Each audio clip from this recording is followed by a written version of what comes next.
Les lectures que nous venons d'entendre, évoquant la venue du Fils de l'homme, nous exhortent à l'espérance.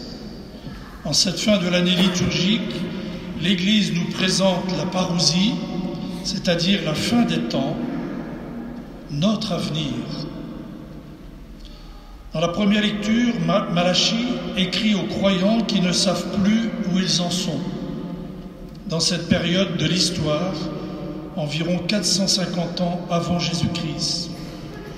De retour d'exil, les Israélites sont confrontés à la domination des Perses et une grave crise économique et sociale.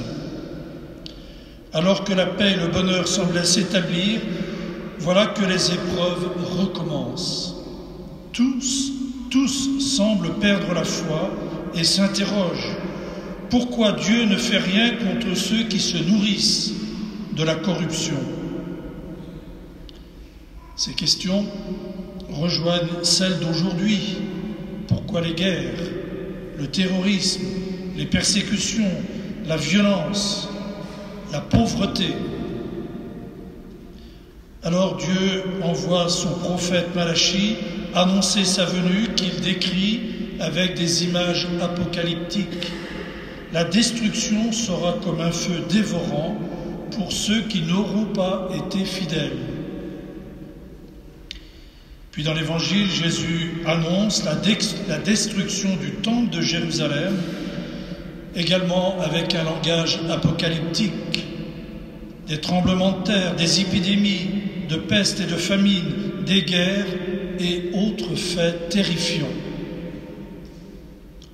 Entendant les propos de Jésus à l'égard du temple de Jérusalem, dont ils sont très fiers, les Juifs sont outrés, pensant à ceux qui ont contribué à sa construction.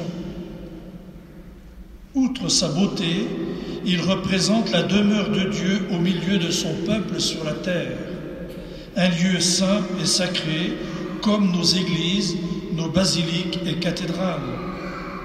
Nous avons tous en mémoire l'immense émotion nationale devant Notre-Dame de Paris en feu. Et les Juifs ne comprennent pas que Jésus annonce que tout sera détruit. Il n'en restera pas pierre sur pierre, évoquant la destruction du temple de Jérusalem comme signe de la fin des temps. Alors que la nouvelle création s'établira au milieu du feu, des tremblements de terre, des épidémies de peste et de famine, après un temps de persécution où il faudra souffrir, y compris à cause des membres de sa propre famille et de ses amis. Pas très gai et surtout déroutant, ces textes qui parlent autant de la mort que de la vie, du désespoir que de l'espérance, de destruction que de reconstruction. Il y a vraiment de quoi s'interroger au regard des événements qui marquent l'histoire, aujourd'hui comme hier, hier comme aujourd'hui, avec ces catastrophes naturelles, le réchauffement climatique, la délinquance, la corruption, la violence, le terrorisme et les persécutions. Pourtant, Jésus ajoute, ne vous effrayez pas, il faut que tout cela arrive d'abord, mais ce ne sera pas tout de suite la fin. Autrement dit, vous n'avez pas encore tout vu. Frères et sœurs, chers paroissiens, n'ayez pas peur. Jésus veut au contraire nous faire entrer dans l'espérance de ce monde nouveau qu'il a inauguré par sa mort et sa résurrection. Nous l'avons chanté au début de cette messe. Ces textes sont porteurs d'une bonne nouvelle. Le mal n'aura pas le dernier mot. Ne désespérons pas. Malachie, dans la première lecture, rappelle que le projet de Dieu d'instaurer la justice progresse irrésistiblement. Le jour du Seigneur vient. Cette annonce du jour de Dieu est pour nous, croyants, une bonne nouvelle. Ce jour est brûlant comme une fournaise, précise Malachie. Ce n'est pas une menace, mais l'amour passionné de Dieu pour l'humanité. Le cœur de Dieu brûle pour nous. N'ayons pas peur du jour de Dieu. Vivons dans l'espérance du Seigneur qui n'abandonne jamais ceux qui se confient à lui. Dans la seconde lecture, l'apôtre Paul aux Thessaloniciens désapprouve, je le cite, « ceux qui vivent dans l'oisiveté, affairés sans rien faire, attendant la venue du Seigneur, qu'ils pensaient imminente. » Nous sommes invités à la patience, mais une patience active. Il nous faut prendre notre part à tous les combats contre ce qui ne respecte ni la vie, ni la dignité de l'homme. Certains se disaient que cela ne servait à rien de faire des projets, d'entreprendre ou de travailler.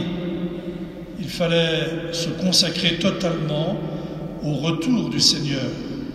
Mais Paul leur ordonne au nom du Christ de travailler pour préparer activement le retour du royaume de Dieu. Dans l'Évangile, Jésus nous encourage et nous invite à ne pas nous laisser égarer par les discours trompeurs. Ne marchez pas derrière eux, ajoutant « Ne soyez pas terrifiés, il faut que cela arrive ». Autrement dit, ne cherchons pas le Christ dans ce qui affole ou fait peur. Nous le reconnaîtrons au contraire dans la paix et le courage qu'il nous donne au milieu des épreuves afin de vivre dans l'espérance. C'est par votre persévérance, ajoute Jésus à la fin de l'Évangile, que vous garderez votre vie. C'est par votre persévérance que vous garderez votre vie. Et il précise, cela vous amènera à rendre témoignage. Vous n'avez pas à vous préoccuper de votre défense. Donc, ne soyons pas surpris aujourd'hui si l'Église est tournée en dérision, s'il nous arrive d'être critiqués à cause de notre foi et de notre attachement au Christ et à l'Évangile. Aujourd'hui, le Seigneur Jésus veut réveiller notre foi et stimuler notre espérance. N'ayons pas peur de le regarder sur la croix, qui nous rappelle qu'il s'est donné entièrement et jusqu'au bout. Le temple qu'il prétend relever en 3 jours, c'est son corps. Et son corps, c'est l'Église. Et l'Église, c'est nous, baptisés, confirmés. Les événements qui marquent notre actualité, aujourd'hui comme hier, ne sont pas le signe de la fin du monde. Au cœur de ces événements dramatiques, Jésus nous appelle à le suivre sur le chemin de la croix qui conduit à la résurrection. Il nous exhorte à la patience, à la persévérance et à la vigilance pour ne pas nous laisser aveugler par les temples de l'argent roi, les loisirs et les plaisirs que nous admirons en oubliant qu'ils sont éphémères et que bien souvent ils nous égarent dans la désillusion et parfois même le désespoir.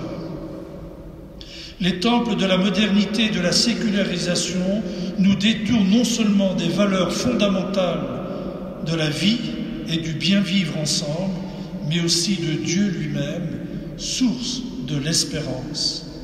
Frères et sœurs, accueillons ces paroles de Jésus comme une bonne nouvelle recevable non par ceux qui admirent la beauté des pierres des temples faits de main d'homme, mais par ceux qui se reconnaissent pierre vivante de l'Église, corps du Christ, temple nouveau, l'Église de la terre qui préfigure l'Église du ciel.